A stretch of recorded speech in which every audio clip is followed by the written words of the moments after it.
नमस्कार, माझे नाव ईश्वरी सोमनाथ तोडकर. माझ्या शाळेचे नाव गर्ल्स इंग्लिश मीडियम स्कूल. मी इयत्ता 3री शिकते. माझा विषय पंडिता रमाबाई. कोलकाता शहरात देशभक्त आनंद मोहन यांनी स्त्रियांसाठी जी सभा बोलवली होती ती भारतातील स्त्रियांची पहिली सभा होती.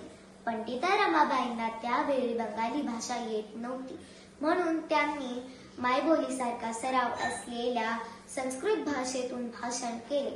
बंगालीतून त्याचा अनुवाद त्यावेळी करण्यात आला. त्या स्त्रियांची पहिली सभा, पहिली स्त्री वक्ता व सादर करण्यात आलेला पहिलाच मौखिक अनुवाद ही त्या सभेची वैशिष्ट्य ठरली.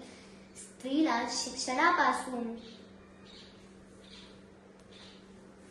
वंचित ठेवले जात असताना एक परप्रांतातील परभाषक स्त्री महाभारतकालीन संदर्भ देऊन स्त्रियांच्या सभेत प्रबोधन करते ही घटनाच फार आगळी वेगळी होती. आई वडील व बंधू यांचा निघण्यानंतर एकटे जगणे किती कठीण आहे हे अनुभवल्यावर रमाबाईंनी विवाह करण्याचे ठरवले.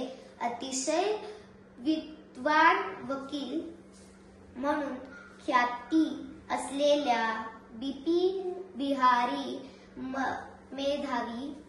मेधावी यांच्याशी त्या रीतसर विवाह झाला. त्यावेळी त्यांचे वय 22 वर्षांचे, म्हणजे त्यावेळच्या दृष्टीने फारच वाढलेले होते. विवाहानंतर 2 वर्षांच्या आतच बिपिन बापूंचे निधन झाले. महाराष्ट्रातील सुधारकांच्या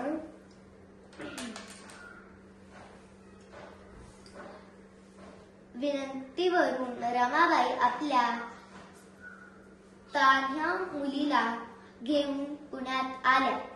त्यांचे पहिले व्याख्यान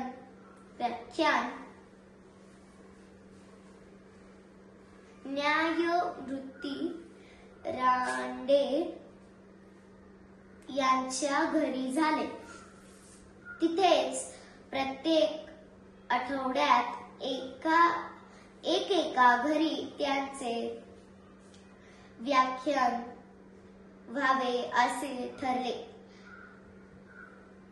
बाई माणूस बोलते तरी कशी ही पाहण्याची प्रत्येक पुरुषाला लागली होती.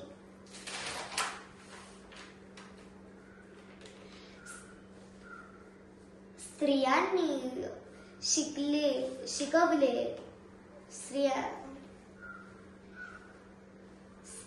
शिकले व शिकवले पाहिजे. त्यासाठी आपल्या मातृभाषेची अचूक ज्ञान प्राप्त केली पाहिजे. शिक्षिका म्हणून शिफारस त्यांनी नंतर कमिशनकडे केली. अनाथ, अपंग, विधवा अशी स्त्रियांची सेवा करून त्यांनी स्वावलंबी जीवन जगता यावे म्हणून यासाठी कार्य करण्याचा आपला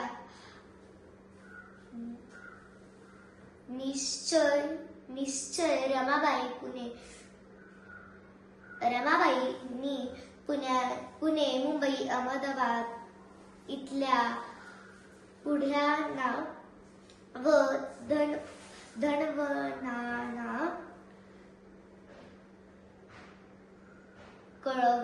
कळवला.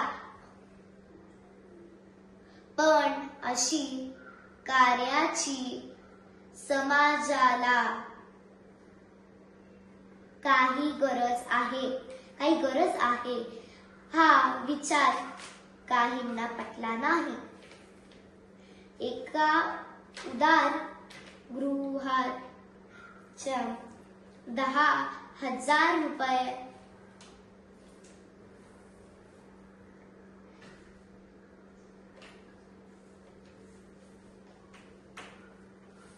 देऊन त्या रक्कमेत रमाबाईंनी त्यांचे 40,000 रुपये देऊन होणारे काम करून